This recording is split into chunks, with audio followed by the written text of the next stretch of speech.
Dear viewers, I welcome you all once again to this program, the Enoch generation, the generation that walks with God. And for the past 4 weeks, we could be able to see the inner chamber of our dear sister Sucharita Moses. The way that she is walking with the Lord, I believe this is the real gift to each and every one of us. Knowing the intimacy with the Lord, knowing the impulses of the Holy Spirit, knowing who He is and knowing that He is there every moment, praying without ceasing. Wow, what a testimony. And this week we have much more depth. We are going to really take a journey where we have not seen ever before. Amen. Yes, sister, I'm really welcoming you again to this program. But there are a few things that were lingering in my heart. I just wanted to take you into that dimension.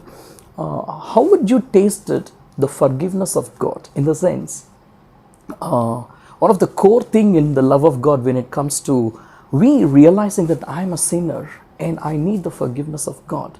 That's the core of Christianity. I wanted to know, how would you taste the forgiveness of God in your life, and which in turn empowered you to give that forgiveness, because unless you receive, it is impossible for us to give. There are few times that I heard from the Lord, they could not able to forgive them. Lord, why? When you have forgiven, they haven't received from me. So how would you receive that which you could be able to give to others? For a Christian, we receive everything by faith. So even forgiveness is something you receive by faith. Yeah. The more you meditate on what God has done on the cross of Calvary, you understand that He died where you need to die. Yeah. And you live today because He died for you. So once you get that into your system and you really know that you should have been there, Yeah. but He was there instead of you. Absolutely. And you are living today, a wonderful life because He did what you needed to have done. Yeah. I think, forgiveness really flows. If He could take away my sins on the cross and forgive me for all the nonsense that I do, who am I not to forgive my brother? Wow. True. So there is an incident that I want to relate, narrate to you. See, the Bible says, pray for those who persecute you, and then it goes on to say that, do good to them and things like that. Praying for somebody who stands against me, I think, is pretty easy, because I can just shut the doors and then go in and say, Lord, forgive them, forgive them, forgive them. They don't know what I'm doing. Yeah. And only the Lord knows that I've forgiven them. So, but He always takes us a step forward. Yeah. There was a time when I had a very difficult period with a particular person in my life. And God said, you need to forgive. You need to forgive. And I said, how many times? He said, 7 times 70. So it was very difficult. Day in and day out, it was like, I need to forgive this person. And so I went into the room. I used to pray every day and say, give me the grace to forgive so-and-so today. Give me the grace to forgive so-and-so. And then I'd feel very happy, okay, I've forgiven this person. Yeah. Then it came to a point, I had to talk to this person. Yeah. One day He tells me, you make a call and talk to this person. I said, Lord, this is going, a bit too far. Okay, you said forgive. I forgave. Now, why should I unnecessarily go and talk to this person when I know this person has, harmed me so badly? Yeah. And then he said, but no, that's what I want you to do. So fine. I called the person. I spoke to the person. But I said, I can't do this, Lord. You need to help me to do this. Yeah. So God gave me the grace where, I could speak in perfect peace with that person. Wow. I didn't have the animosity, which I would have had otherwise. So, okay, fine. Then I had different opportunities of talking to that person, and God gave me the grace to continue with it. Yeah. Then I thought, okay, fine, everything is okay. Then it came to a point where that particular person was getting engaged. Okay. So came to give me an invitation and things like that, and wanted me to come and share the word of God. And I said, Lord, this is just too much. This is too much. I cannot go somewhere and say, I bless you when I don't mean it. Yeah. I need to preach something which really comes out of my heart, not from my mouth. Yes. I said, I really cannot do that. Yeah. He said, I said, bless those who curse you. He said, no, I want you to walk that extra mile. 3 days. I didn't read the Bible. I didn't pray. I was mighty wild with the Lord. And the 3rd day evening is the engagement. I didn't prepare anything. I said, I don't know what you'll do. Do something and stop me from going. I cannot go. So that day, you have this golden text calendar, isn't it, in the house where you have a verse every day. Absolutely. When I just went there to read the verse, this verse was about Jonah. And how he was caught up with he says in Tamil it says Kadal Pasi and Thalai Sutri Irundhathu. He was like that. So the Lord said, you decide. You want to be in the belly of the fish, or you want to go and do what I ask you to do. So I said, oh my God, Lord, I can't go sit in that belly of the fish for 3 days and 3 nights, and keep screaming to you. It's impossible. Give me the grace to obey. And I said, Amen. Lord, if I go and if I preach, it should come from my heart. I am not used to these sermons of preaching from my mouth, Lord. You should give me the grace to bless her from the bottom of my heart. Yeah. And God is such a wonderful God. Absolutely. He did it for me. So I have seen, He'll take you first to one step, then He will push you to step number 2. From there, He'll go on to step number 3. So this is how my walk is with the Lord. But every time you obey and you go that extra mile, the joy that is inside of you, the peace that is, overpowering you is so much. But when I don't obey and I do what I want to do, that too kills me. Now you're talking to me as if I'm a saint of God. I'm giving you so many, wonderful testimonies and things like that. I'm not a saint. To tell you the truth, I'm not a saint. I have so many faults, so many flaws, which people close to me know.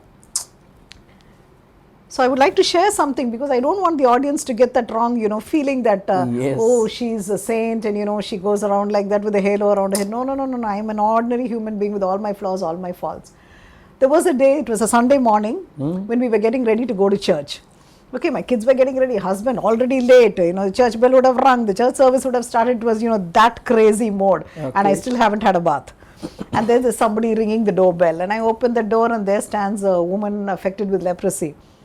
And she wanted some alms. And I just looked at her and said, don't you find any other time to come to my house? Is this the time that you would come? And I just banged the door shut and went in for my bath. I'm just moving in and a beautiful song, keeps ringing in my ears. It's in Tamil and it says, குஷ்டரோகி அவனை கையினால் கூசாமல் தொட்டாரம்மா கஷ்டப்படுவோரை கண்டதும் கண்ணீர் வடித்தாரம்மா. This went on and on inside of me and the Lord told me, you said you wanted to be like Jesus. He said, are you going to give her your entire wealth? No. You're going to give her a pittance of what you have. And he said, where are you going? To church. What are you going there for?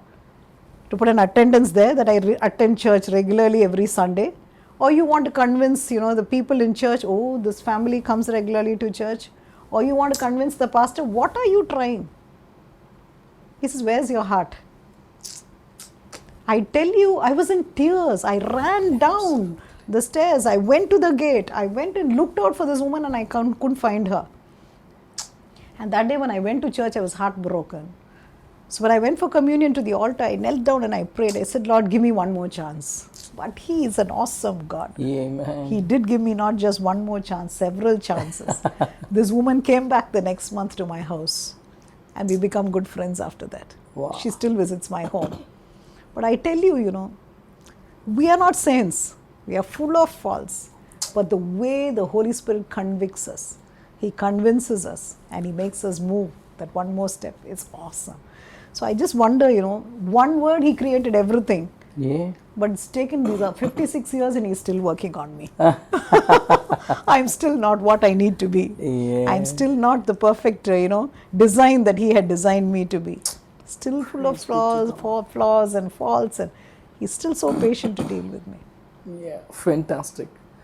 Once I read in a book, it was about Jonah. It said in Jonah's story, the only thing or the only person who disobeyed God is Jonah. Everything else, all the creations obeys Him except for Jonah. So sometimes, as you said, with one word He could be able to create the entire universe. But it takes years together for Him to work in our lives. Very true. But the way daily walking with Him, knowing that we are not perfect, but still the one who is perfect, making us into His own image, that's really awesome to hear. Dear viewers, When you hear these kinds of testimonies, what really goes into your hearts? We always look into the faults of others. But when God is going to sit in your chair and He is going to pinpoint, I know about you, the areas and the places where you missed out, like she said, no, we could not be able to stand in front of Him. But in spite of our mistakes, in spite of our weaknesses, in spite of our shortcomings, He loves us with all of His heart. That's the unconditional love of God. When we could able to walk the walk that she is walking with the Lord, we could able to forgive and forget and love. In fact, when you were sharing the testimony, if that woman, if she would have really been there when you came out for the second time, she would have received some money or whatever the alarm that she was looking for. But because she was not there, she came for the next month. Do you know what she received? She received your friendship. Amen. That is what the Lord is looking for this Christmas, this season, when you're hearing about it, when you're working on your life. Look into your lives with the areas where you think, what is that I'm giving to people? People are not really, you think that people are really poor? No. People are really wealthy. But what people looking for, not your money, not the property, not your food, but people are looking for your love. That's really amazing to hear from you. But is there anything else that what comes to your mind when it comes to Christmas season, that where God surprised you? That there are times that I think, Lord, I don't deserve to receive this thing, but what makes you to give this thing to me? There are times that I really could not able to find, Lord, I know that you love me, but to the extent that you show your love indeed, it's like, that's too much. Can you recollect any moment where you thought about? See, when I was married, any married couple, they want to have a child, right? Yeah.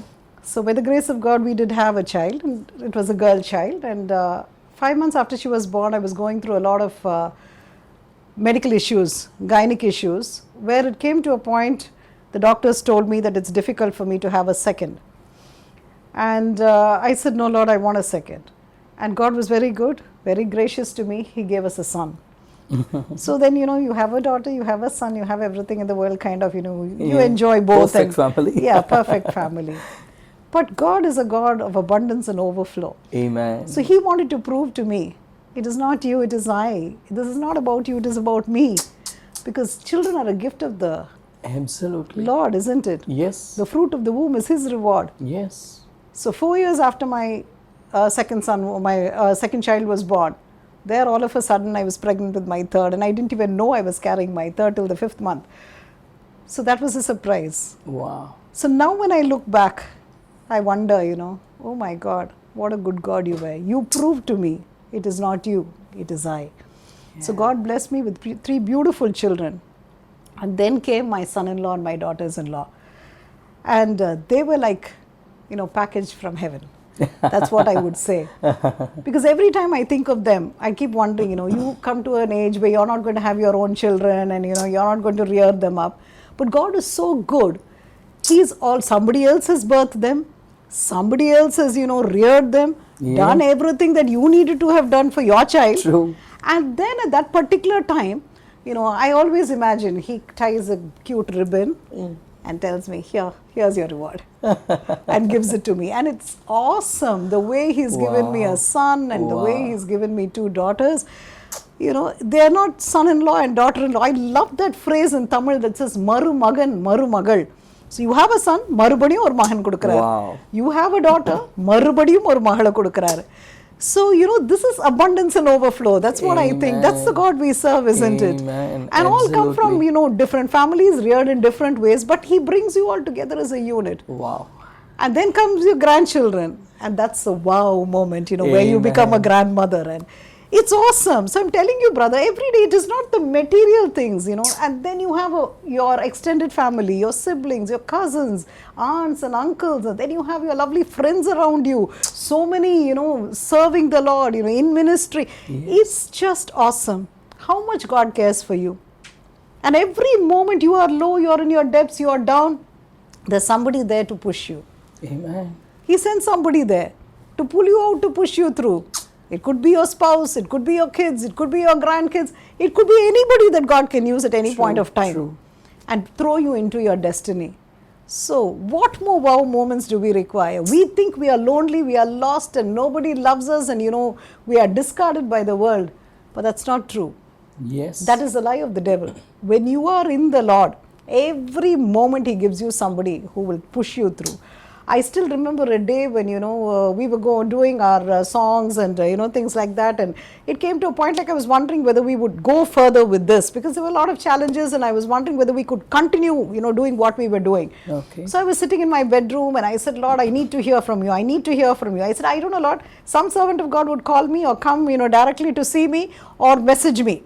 I don't know why I said this, but I said this, and I said, I need to know. I need an answer. Is my work going to end here, or am I going to continue with this? Yeah. Because, I'm literally on the crossroads and I don't know what to do. Suddenly I hear a knock on my bedroom door. I open it, my oldest grandson, Ethan, is there. He was then around, he's 12 now, he's around 10 years then, 10 or 11. And he knocks on the door and I open it. He says, Padima, what are you doing here? And then I look at him and said, nothing, baby. And I said, okay, why don't you just pray over me? He has a beautiful way of praying. He just comes, sits beside me. He will hold my hand for a while and close his eyes. And then he would open his eyes and, give me what the Lord reveals to him. So he held my hand, sat for a while, then opened his eyes and looked at me and said, Padima, see, the songs that we do is under the banner Ennambike. Yeah. So he looked at me and said, Padima, I see your Ennambike up to album 25, Padima. Amen. And we were there in some album 1, 2 or 3 or something like that only at that particular point of time. So he looks at me and he tells me that, and several other prophetic words. He finished, I just hugged him and said, man of God, thank you so much. Amen. So this is the God we serve. He loves us Praise so be much. to God. Any moment, any period of time, Wow. He's there with us, giving us those wow moments. Amen. You just ask and there you receive. Yes. The only thing is, you should have it in your system that, yes, Lord, I need to hear from you. He can speak through anybody, anything, in any way. But He will speak because He is with you. He is your God. Fantastic. He is there with you. Fantastic. Amen. What a way to close this testimony this week. Dear viewers, if you're looking for an angel of God to bring you the good tidings, I'm telling you, go and spend some time with your spouse. Go and spend some time with your children. Go and find your old friends. I'm telling you, because of the testimony that what we heard just now, your angel is hanging around just around you. You don't have to go and pray and asking God, Lord, open the heavens, let me have an encounter. All the angels, all the blessings, all the joy and all the fullness and the abundance of the Lord, already He has given beside you.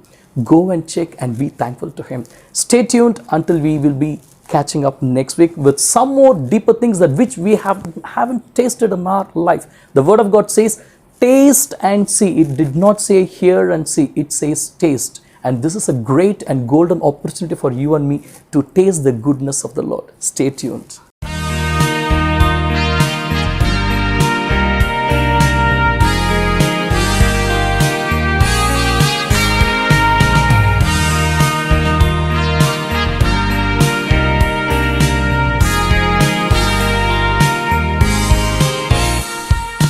When darkness falls upon you and your path seems unclear, when you feel so alone, filled with doubts and fear, when darkness falls upon you and your path seems unclear, when you feel so alone, filled with doubts and fear, look up to Jesus, He will make a way. Look up to Jesus, He will make a way. You will rise and shine, your night will turn into day. Look up to Jesus, He will make a way. Look up to Jesus, He will make a way. You will rise and shine, your night will turn into day.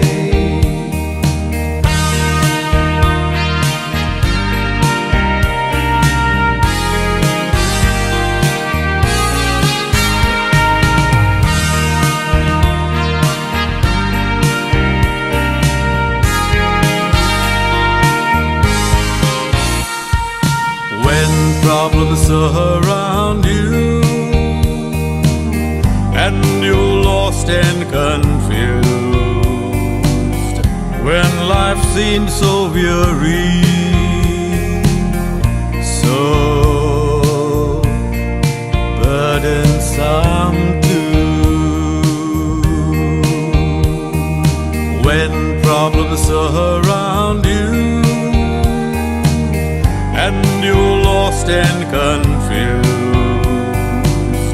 when life seems so weary, so burdensome too.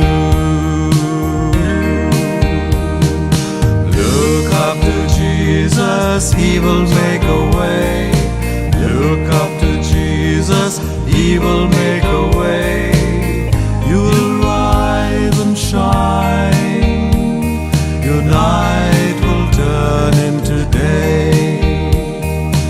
Look up to Jesus, He will make a way. Look up to Jesus, He will make a way. You will rise and shine. Your night will turn into day. You will rise and shine. Your night will turn into day.